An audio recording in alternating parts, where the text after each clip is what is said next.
Guys, welcome to my YouTube channel. I'm your faceless advisor. You are working with someone in the same hospital and they go on night, they go for their leave, and you're expecting them back after some days of spent at home. And the next thing you know is they are posting pictures of themselves on their status stating that they are in the UK. And you are wondering how. This is where I come in. So maybe your ego is so huge that you're not able to ask them how they did it, or you're too shy to walk up to them and ask them how they did it. So I'm going to show you how they relocated as nurses in Ghana, in Asia, in Nigeria to come to the UK to work as a nurse. But obviously, you're not paying a dime.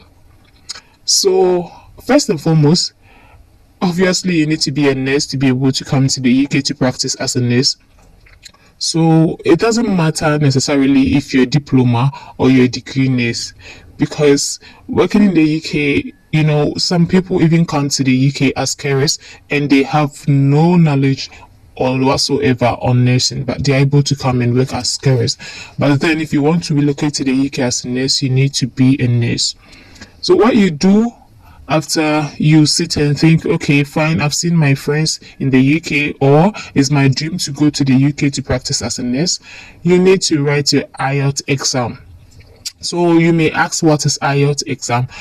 Or you might have heard IELTS exams and you're wondering how to write it, how to register. So IELTS exam is like an English exam that the UK wants people who want to come to work or to study to write it before they are given the go ahead to come to the UK. So for you to register with the UK NMC, or for you to come to the UK as a nurse, or even for visit visa or whatever, you need to have some form of English speaking certificate to prove that you're able to speak English or you're able to communicate in the English language. So you need to write IELTS, but there are so many IELTS out there, and I would advise you that you write the IELTS UKVI academic. The UKVI necessarily because the UKVI, you can be able to use it to apply for your visa, but still use it to register with the UK NMC. So there are so many IELTS exams out there. We have the IELTS academic, the IELTS general, the IELTS UKVI general, the IELTS UKVI academic. But I would advise you to write the IELTS UKVI academic if you want to come to the UK as a nurse.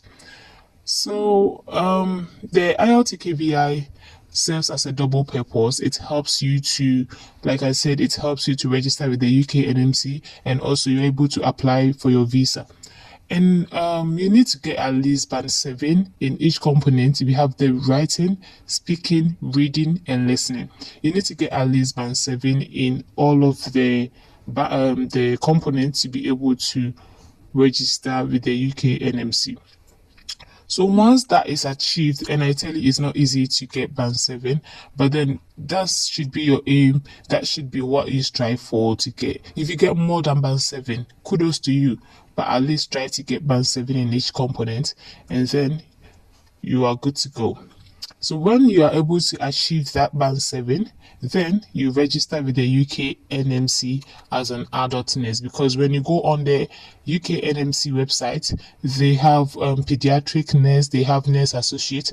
So with you, you're going to register as an adult nurse.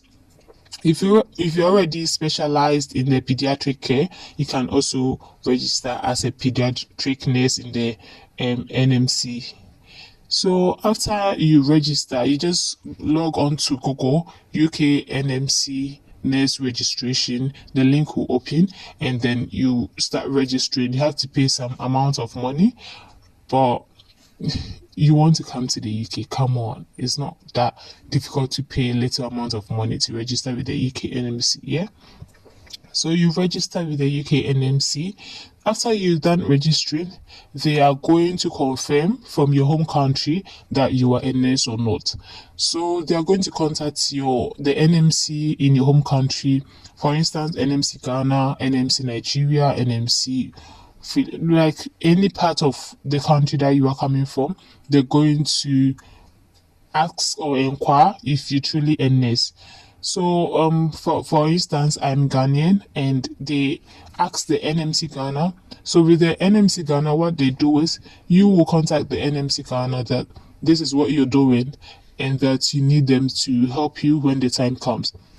So you need, when you go to them, they take some amount of money, and then they do that for you. But if you were bonded, or if you have you receive an amount whilst you are going to school, then you have to go to the Ministry of Health for clearance before you are able to go to the NMC Ghana for them to be able to help you, to clarify you with the NMC UK. But that's another topic of discussion for another day, so we're not going to go much into that.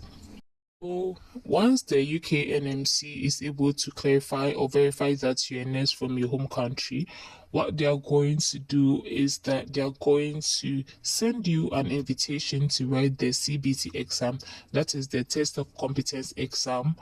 And after you write that exam and you pass, you are going to be able to start applying and looking for jobs. And that is where the hurdles come in. I know so many people who would advise you that after the IELTS you start looking for jobs. But it's equally important to pass the CBT exam, because without the IELTS and CBT exam, you, even if you get a job, the company is going to ask you, have you written your CBT? What was the score? Have you written your IELTS? And if you now going to do it, even if you get an interview and you've not done it, it's going to delay you. So I'd advise that you get those aside first, and then you start looking for jobs. Currently, there are some countries that the World Health Organization has red listed that recruitment is no longer possible. Like at first, agencies were supposed to recruit people to take them to the UK to practice as nurses, but now Ghana, Nigeria, and other African countries are no longer recruited by these agencies.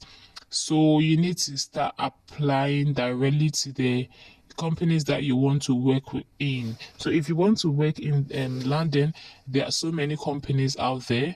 You just have to go on Google, and then you search for, like, let's say is you Google nursing NHS in the UK or NHS in London, and all of them are going to come. NHS in Manchester, all of them are going to come.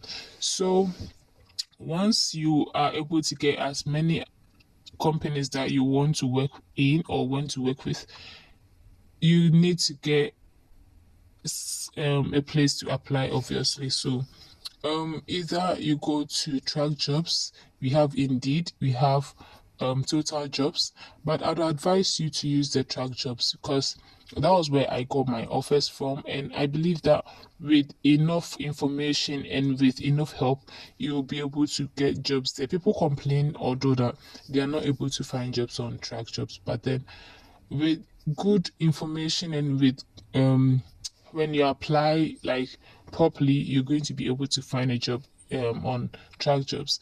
And that would be another topic for discussion, how you're going to apply through track jobs to be able to find a job. So this is the steps that you need to take to be able to relocate to the UK. Our next conversation is going to be how you are going to apply and what you need to do to be able to get an offer or an interview with the trust in the UK. Thank you very much for watching.